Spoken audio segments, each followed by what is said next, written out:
In Beyond the Pleasure Principle, Sigmund Freud defines the reality principle as that which limits us from immediately pursuing our pleasures. The reality principle, according to Freud, influences most of our decisions and actions. But to what extent is this true? And what are some situations where people immediately pursue their pleasures, disregarding the consequences of the future? Through this video, we hypothesize that there are three categories in which most people will let the pleasure principle override the reality principle. Through our own experiences and experiments, such as the marshmallow experiment, we notice that people tend to avoid temporary pleasure for the eventual gain of a more desirable pleasure.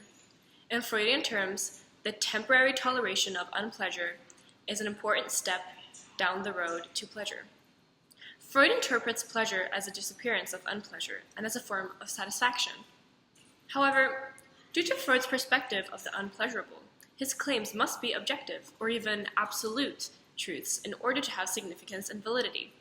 From the perspective of another philosopher, Edmund Burke, we note that there are different definitions of unpleasure.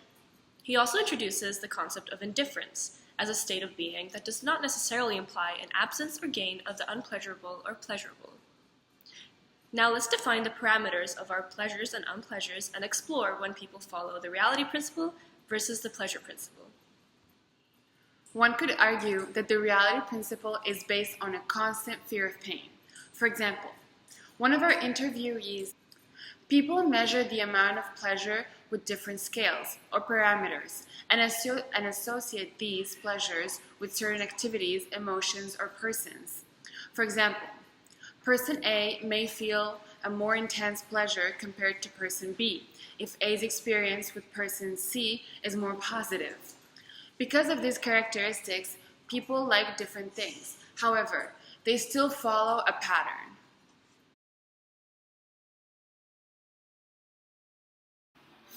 Yes.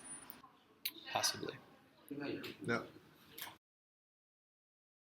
No. Yes. Okay. Yes. It depends.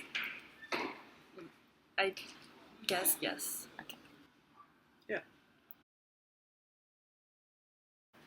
The feeling after you have a test, before you get your grade, when you're entirely convinced you're going to fail, but you don't really know what you did wrong.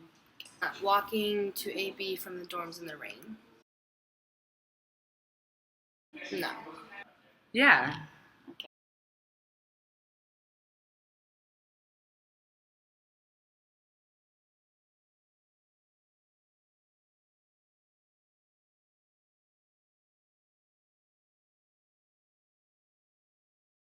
Definitely.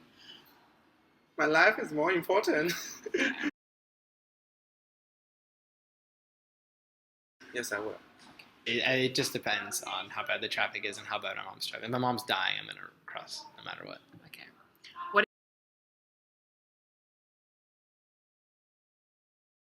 We narrowed it down to three categories that serve as a limitation for the reality principle: love, death, and time.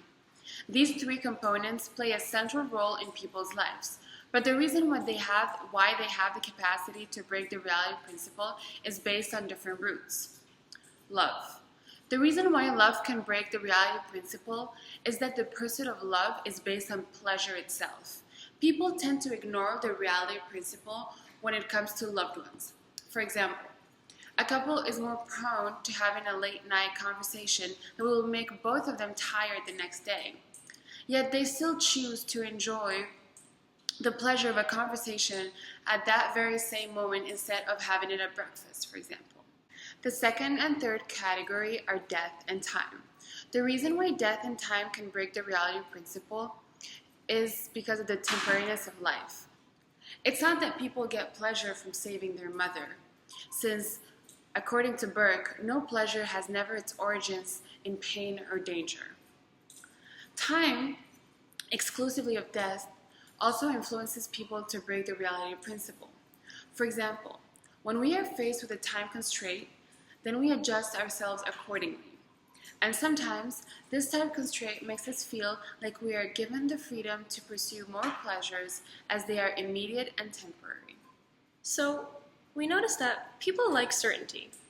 A long-distance relationship that guarantees a happy and loving relationship until death appeals to a certain kind of people. People are unpredictable and unique with their own subjectivity. Our experience with love impacts the way in which we seek or pursue it. Our experience with death impacts the way we face and deal with it. While asking our questions, we noticed that emotions played a huge role. When we said that, you're madly in love with each other, people automatically accepted the offer. And the moment we mentioned hunger, people felt that they had to appeal to their emotion.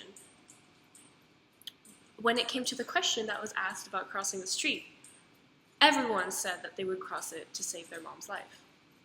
Love, death, and time are all aspects of our life that influence our decisions and pursuits of desires.